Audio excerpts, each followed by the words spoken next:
Praise lord. ప్రభువైన యేసు నామములో అందరి కొందరంలో ఈ దినం దేవుని వాక్యంలో నుంచి యెషయా గ్రంథం 30వ అధ్యాయం 18వ వచనం.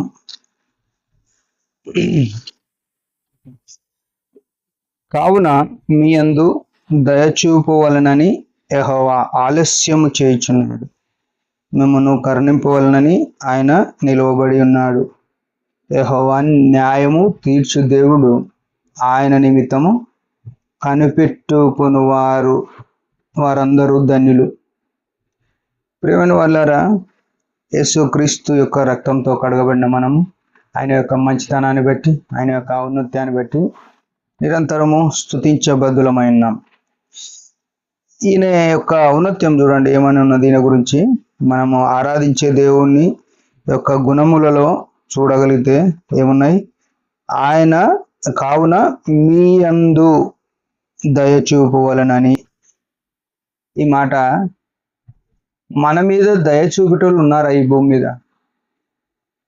ఈనాడు ప్రతి పరిస్థితిలో కూడా మాట మారిపోతుంది.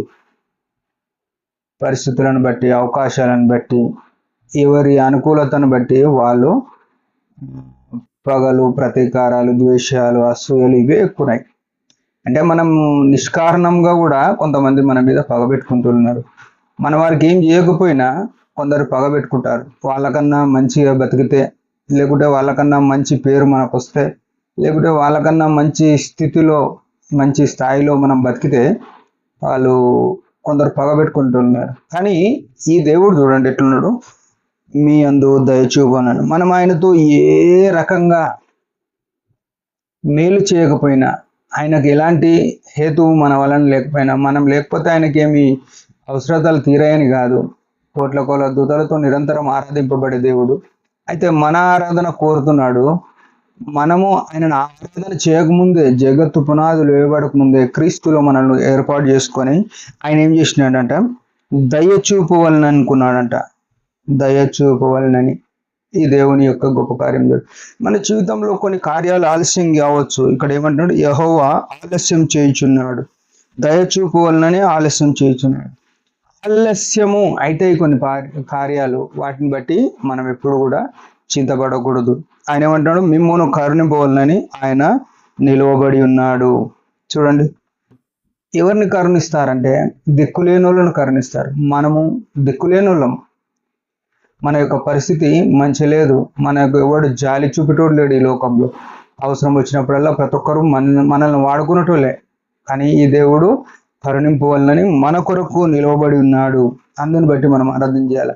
ఆ సిలువలో మన యొక్క పాపమును చూసి ఆయన సిలువ యొద్ద నిలవబడి ఉన్నాడు. సిలువ మీద గాయపరచబడుతూ వచ్చినాడు. ఆయన రక్తం ద్వారా మనల్ని కొనడానికి ఇష్టపడ్డాడు. యెహోవా న్యాయం తీర్చు దేవుడు. అంటే ఈ లోకంలో ఎవరైనా స్వార్థం కొరకు అన్యాయం చేస్తారు, కానీ ఈయన న్యాయం తీర్చే దేవుడు. ఆయన నిమిత్తము కనిపెట్టు వారందరూ ధన్యులు. మనం ఆయనను ఆరాధన చేసేవారమై ఉంటే మనం ధన్యులుగా అవుతాం. ఆయననే నాకు మేలు చేస్తోడు అనే విషయం మనం ఎరగగలిగితే మనం ధన్యులం అవుతాం. ఉదయకాలం ఆయన యొక్క అపారమైన కార్యాలు, దయచూపాలని ఆలస్యం చేస్తున్నాడు, కరుణించాలని ఆయన నిలబడి ఉన్నాడు, న్యాయం తీర్చు దేవుడై ఉన్నాడు మన పక్షమున. అంతేగాక ఆయన నమ్ముకున్న మనల్ని, ఎవరైనా మనం నమ్ముకున్న వాళ్ళని మోసం చేసేవాళ్ళు చాలా మంది ఉన్నారు. కానీ మనం నమ్ముకుంటే ఆయన మనల్ని ధన్యులుగా చేస్తున్నాడు. ఆ నమ్మకాన్ని ఎప్పుడు వమ్ము చేయని దేవుడు. ఉదయకాలం ఈ మంచి లక్షణాలు కలిగిన దేవుణ్ణి ఆత్మతో సత్యంతో మనం ఆరాధన చేద్దాం. దేవుడి మాట దీవించును గాక. చిన్న ప్రార్థన. పరమ తండ్రి యేసు ప్రభు నామములో వందనాలు. ఉదయకాలం ఇచ్చిన ఆశను బట్టి స్తోత్రములు. నీ నమ్మకత్వాన్ని బట్టి, నీ అత్యున్నతమైన స్థితిని బట్టి స్తోత్రములు. నీ గుణాలు ఎంతో మంచివిగా మా జీవితంలో బయలుపరుస్తూ వచ్చినాం. వాటి ప్రకారము మేము జీవించుటకు కృపనియండి. నీవు చేసిన మేలంతటిని బట్టి హృదయమార స్తుతిస్తూ యేసు ప్రభు నామములో కొద్ది ప్రార్థన, కృతజ్ఞత యేసు ప్రభు పాదముల చేత సమర్పించుకుంటున్నాం తండ్రి. ఆమేన్. మీరందరి పరిచయం గురించి భారంగా ప్రార్థన చేయండి. Praise the lord.